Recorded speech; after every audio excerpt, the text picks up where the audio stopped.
crust you want and any toppings you want. Oh, and any number of pizzas you want too. Get 50% off your perfect pizza or pizzas this week only at Domino's.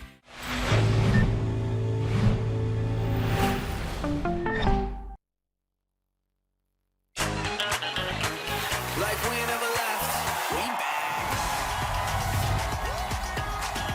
What did I miss? Did anyone get indicted?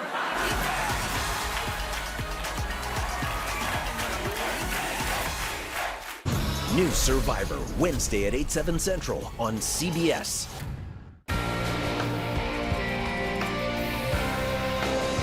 A sizzling start to our October, but it won't last too long. I'll show you when we'll cool down in your regional outlooks. Live from downtown Marquette, it's your 19 News. Good evening, everyone. I'm Sarah Blakely. Tonight on your WZMQ 19 News, former President Trump appears in court today for the first day of his alleged business fraud trial. We'll have details from the New York courtroom. Plus, with the United Auto Workers strike approaching the 3-week mark, analysts say the economic impact is only increasing by the day. And a Great Lakes cruise tour comes to an end. The final stop in Escanaba for the American Queen voyages today. Your 19 News starts now. Live from the UP, this is WZMQ 19 News at 11. Well, Larry, I'm actually pretty grateful this little heat wave will be short-lived. I'm not quite ready for snow, but I am ready for some real fall weather. I'm with you on that, although I did enjoy some of the heat that we saw this weekend, but not the mugginess, right?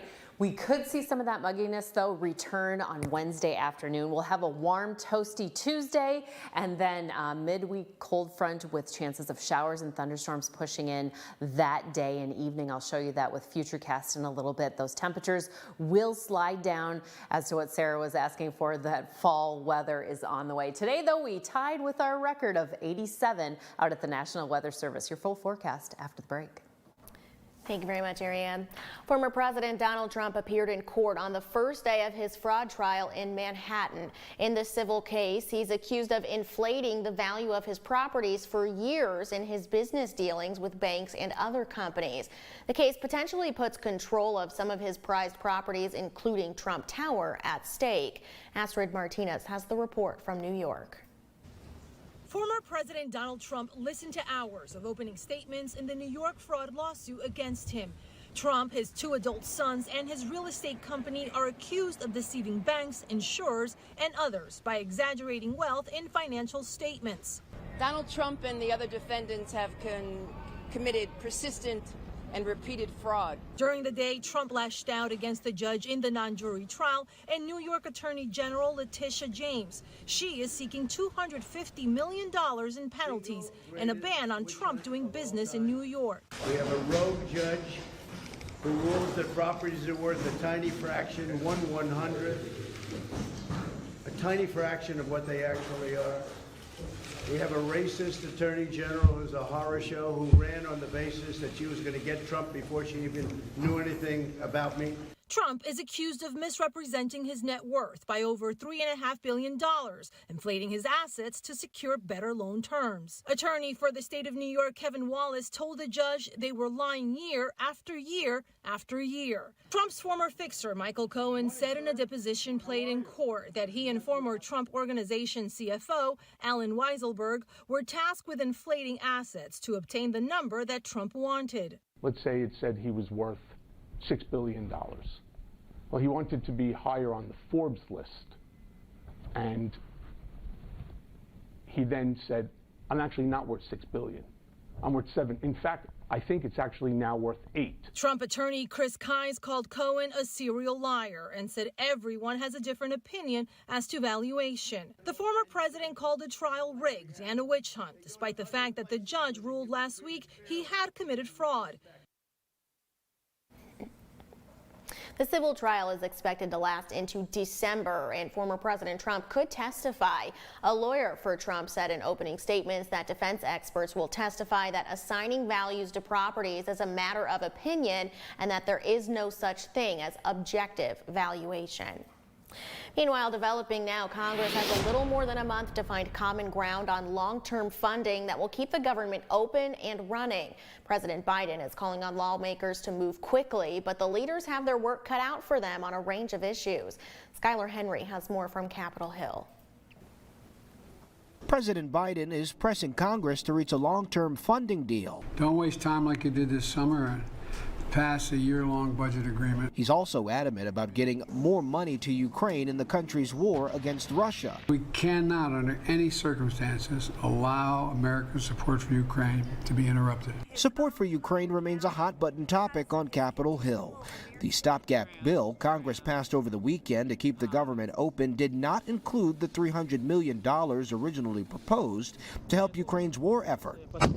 Hardline conservatives who are calling for deeper spending cuts and oppose the funding say this comment from the president Sunday is fueling new questions for them. Mr. President, are you going to be able to trust Speaker McCarthy when the next deal comes around? We just made one about Ukraine, so we'll find out. Florida Congressman Matt Gaetz, among other Republicans, brought their concerns about that deal to the House floor after Speaker McCarthy turned to Democrats for help avoiding the government shutdown. Working with the Democrats is a yellow brick road that has been paved by Speaker McCarthy, whether it was the debt limit deal, the CR, or now the secret deal on Ukraine. Gaetz also said he plans to oust McCarthy from leadership this week. I do not think it's good for the House. I do not think it's good for this institution. I do not think this is good for the country. We've got 45 days here to do our work, and someone wants to continue to string this out. It's unclear whether a motion to remove McCarthy as Speaker has enough votes to pass. No speaker has ever been removed from office from a motion to vacate. It would take a simple majority of House votes, 218, when no seats are vacant, to remove the speaker. The United Auto Workers strike against the big three manufacturers, Ford, GM, and Stellantis, has now entered its third week. Last Friday, 2 more assembly plants in Lansing and Chicago were added to the list of strike targets by UAW President Shawn Fain. Members of the Local 602 in Lansing say Fain has been very strategic about what parts of the strike plan he reveals and when, but has still been keeping union workers updated and involved. We're very grateful for that, having the transparency and knowing what's going on, but I think there's always a good time when to share and when not to share. Ford and Stellantis have made progress in negotiations with the UAW, but workers striking in Lansing say they haven't heard anything about a potential end date to the strike. And while the auto workers strike is now heading into day 19 tomorrow, today we learned just how much money the industry has lost so far because of it. Andres Gutierrez spoke with an analyst who says the pace of those losses will only accelerate from here on out. That analyst told me the longer the strike continues, the more expensive it becomes for both workers and suppliers. Our state is bearing the brunt of it since Michigan is the hub of the auto industry. The Anderson Economic Group had been anticipating the strike and estimated that the first week resulted in economic losses of over $1 billion, with the second week raising total losses to $3.9 billion. One of the major concerns is the impact on suppliers who are experiencing substantial costs due to the strike. And while the average American may not feel the strike's effects unless they need car repairs or have family members working in the auto industry, it's only a matter of time before car buyers face a dilemma that could severely impact Detroit's big three. For 1 week, maybe consumers sit back and say, hey, you sort it out. Maybe 2 weeks, they're saying, well, you know, here's my views on the wage demands, etc. But when you start affecting whether people can get their cars fixed or whether they can order another vehicle, and these are not only families but also businesses that need vans or trucks, you're starting to affect whether they think about buying a GM and Ford and Chrysler product or a Toyota and Honda product or a Mercedes-Benz or BMW or a Kia or a Tesla. He went on to say there are certain demands from the union, such as pension plans, that could pose bankruptcy risk for the Detroit Big Three automakers. As far as contracts talks go, we're told by someone familiar with them that formal meetings took place today with GM and Stellantis. No other details were immediately available. Around the UP, Escanaba has seen a steady stream of tourism since May thanks to the American Queen voyages. And today, the cruise line made its final trip to Little Bay Danac. American Queen Voyages is ending all Great Lakes cruises, refocusing on its core business of river cruises. Two of the cruise line's ships, the Ocean Navigator and Ocean Voyager, made a total of 33 stops in Escanaba, bringing in passengers from around the world to tour the city. It makes this area a lot less institutional. It'll be a very enjoyable place for families to come, and knowing that folks wanted to come here and being able to see all these fresh faces in town and being able to hear the good feedback, I think it's really been an uplifting thing for the town. Whether ships ever come back here again, it's just awesome to be able to share the UP with people. The city's DDA director hopes the positive response from passengers is a sign of future tourism opportunities for Escanaba. The Manistee School and Public Library is making changes to become more interactive for kids and their families. Thanks to a $10,000 grant through the Great Start Collaborative, the library is renovating its children's area. Two local artists painted a mural on the wall depicting the many sights and creatures found outdoors in the UP. Staff want visitors to have a sensory experience, focusing on visual and tactile elements. it makes this area a lot less institutional. It'll be a very enjoyable place for families to come and a safe place for them to be able to play and enjoy reading books as well as taking in all the sensory activities that we have here. The library will also soon be replacing the flooring and furniture to further enhance the sensory experience in the children's area. Your first warning weather forecast is coming up after this break, plus a floating solar farm. Now, scientists are hoping to utilize bodies of water for solar energy.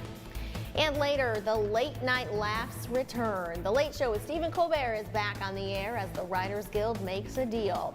We have those details in about 13 minutes, but we're back. 19 News is brought to you by Kirkish Furniture. Shop our huge selection of Amish-crafted dining room sets at Kirkish Furniture in Houghton. Browse our large in-stock collection and customize with a special order. With 1-year no-interest financing available, plus free delivery. Shop Kirkish Furniture today. Like we never left, we back. What did I miss? Did anyone get indicted?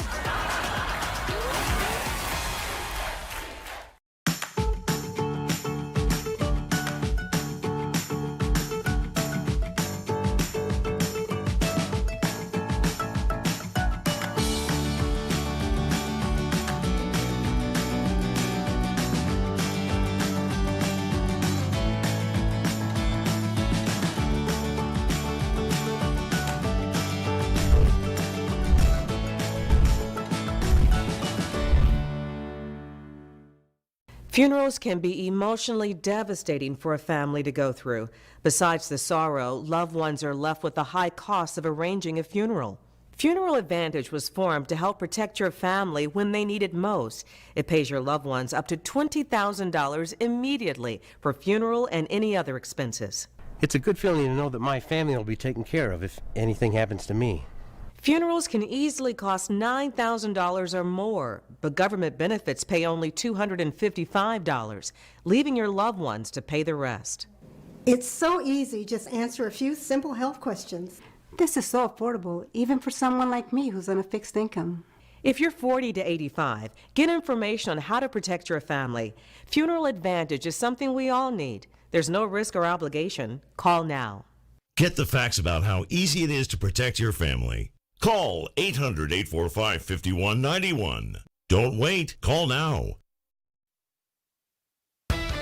Now, WZMQ 19 News First Warning Weather with Ariane Stasek.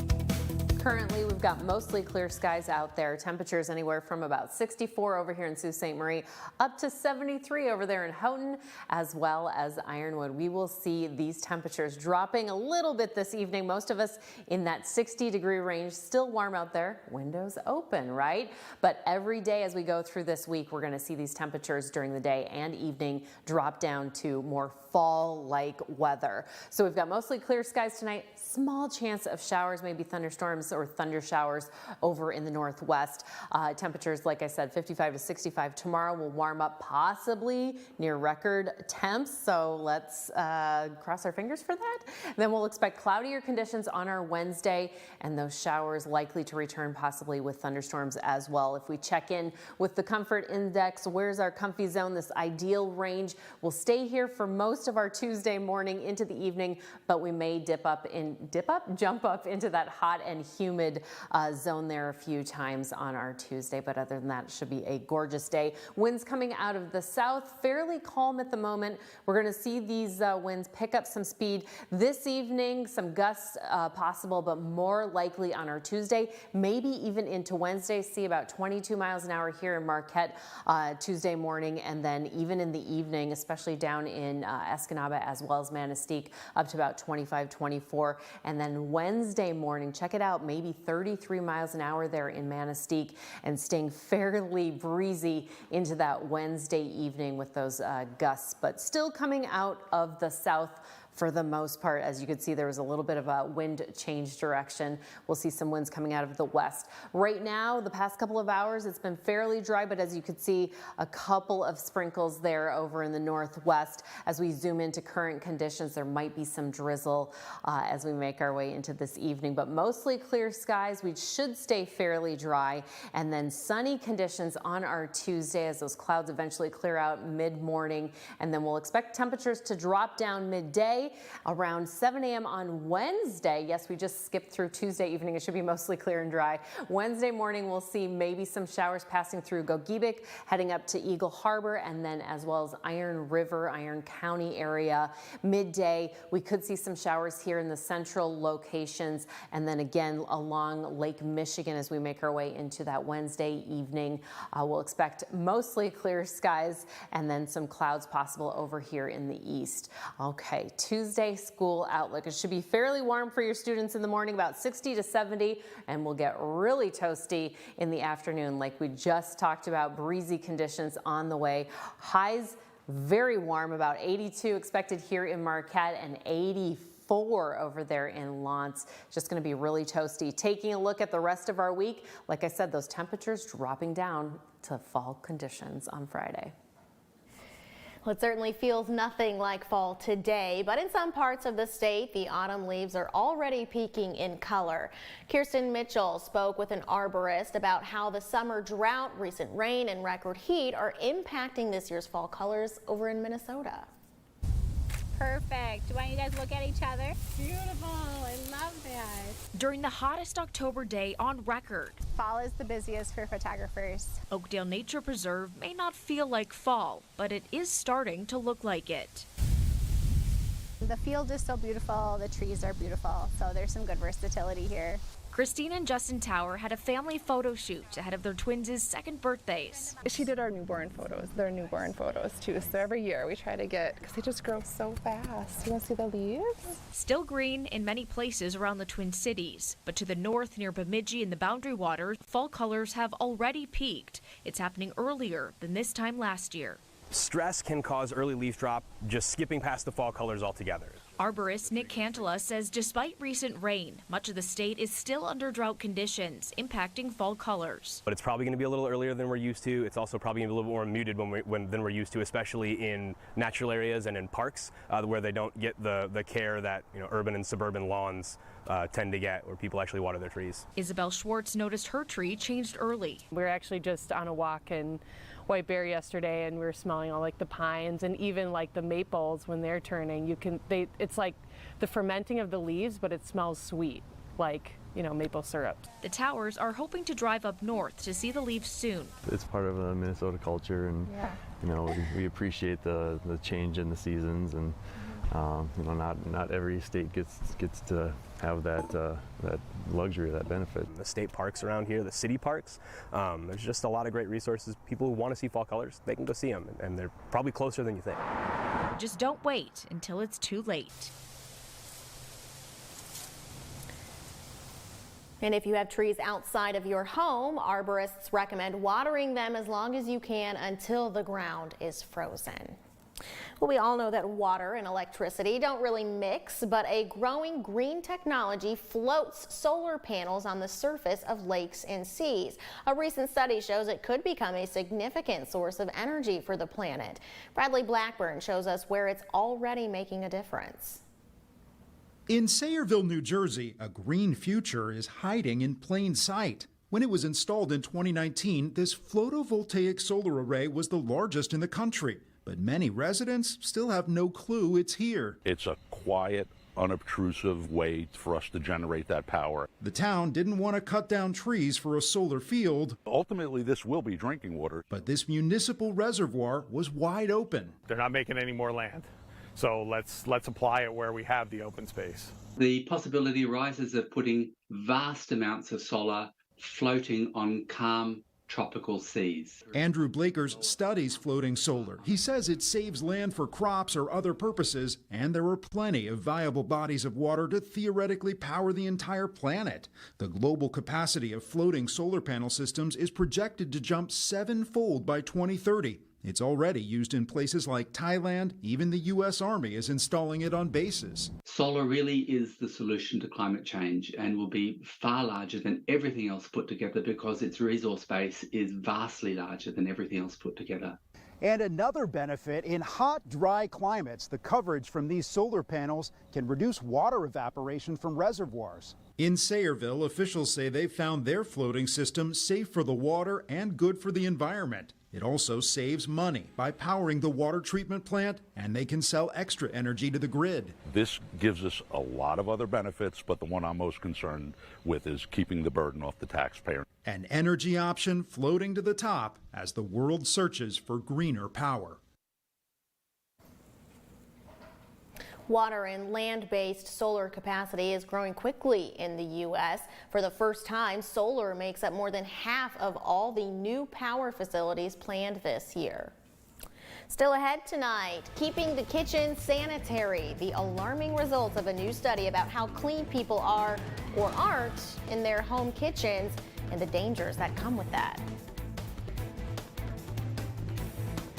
Since the 15th century, Antwerp, Belgium has been the city for diamonds. Erickson Jewelers is going overseas to this diamond capital soon to handpick directly from a sparkling selection unlike any in the world. Tell us what you're looking for and we'll use our connections to personally find it in Antwerp's famous diamond district. This is a special opportunity that allows us to negotiate the best options and value for you. Find out how Erickson Jewelers can bring home your one-of-a-kind Antwerp diamond. Going about your business isn't easy these days. Consumer values and tastes are changing. We're here with ideas and information to help your business grow. I need an advertising partner that meets my needs and is invested in my success. I have that partner with TV19. Let us create the right advertising campaign that delivers for your business. Call us now at 906-362-1919. WZMQ works for you.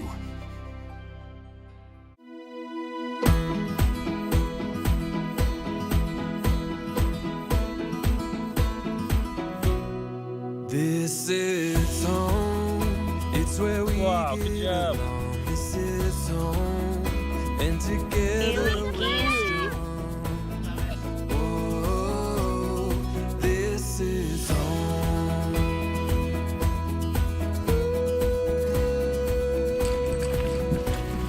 This is home, it's our town, it's our song. This is home, this is where we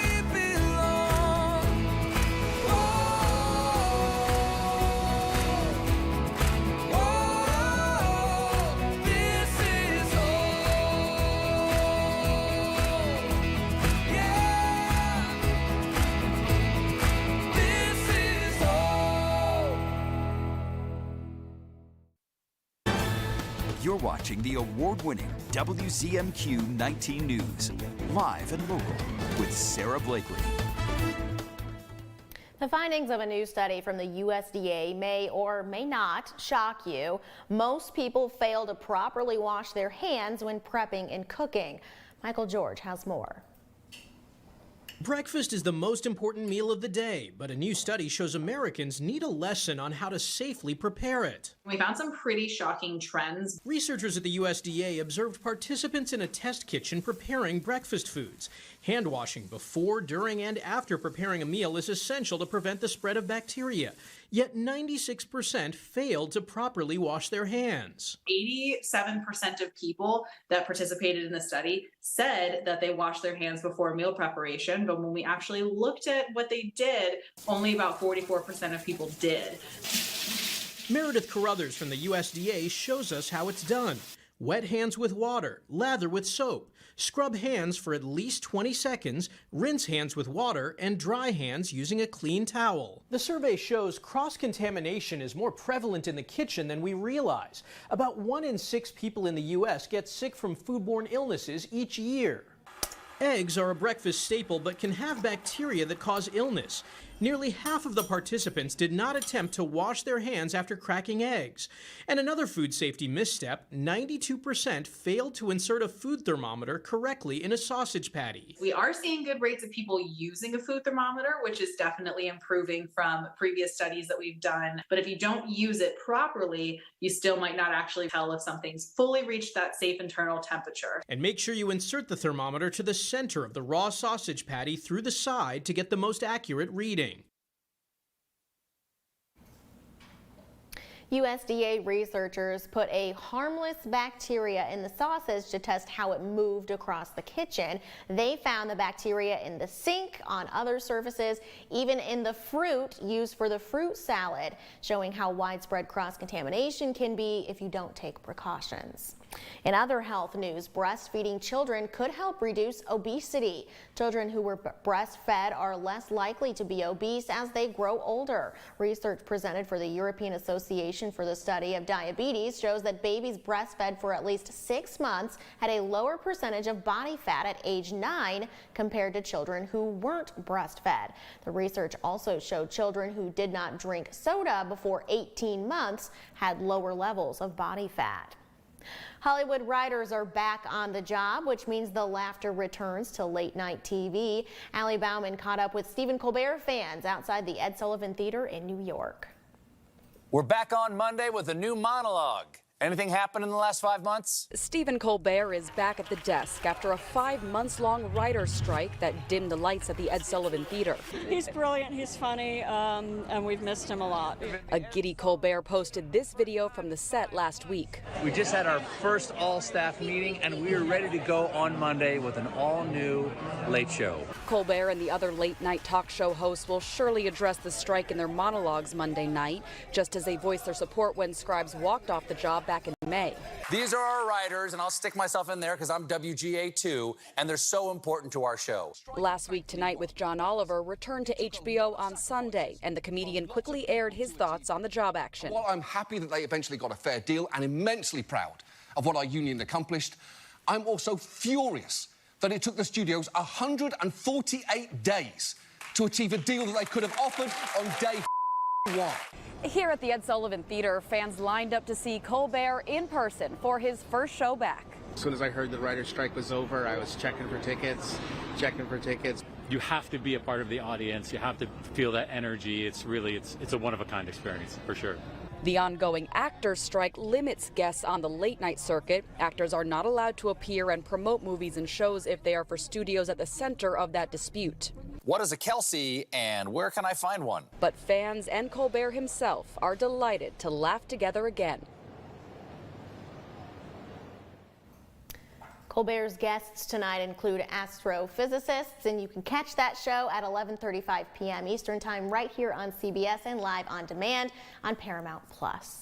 We'll have one more warm day tomorrow, but we have some storms moving through by midweek and a cool down by the weekend. Ariane has the outlook on the way, and this early Halloween decoration certainly scared this family's neighbors. How they pulled off this fake fire in our final story after this. Childcare Spark is working to create childcare solutions for the people of Marquette County. Are you interested in helping meet our community's childcare needs by starting a home-based childcare business? Apply for Childcare Spark's free program starting in October. It will provide you with childcare and business know-how and support to start a successful home-based business. For more information and to apply, use this QR code. Childcare Spark is a collaboration of these community organizations. This message provided as a public service by WZMQ TV 19.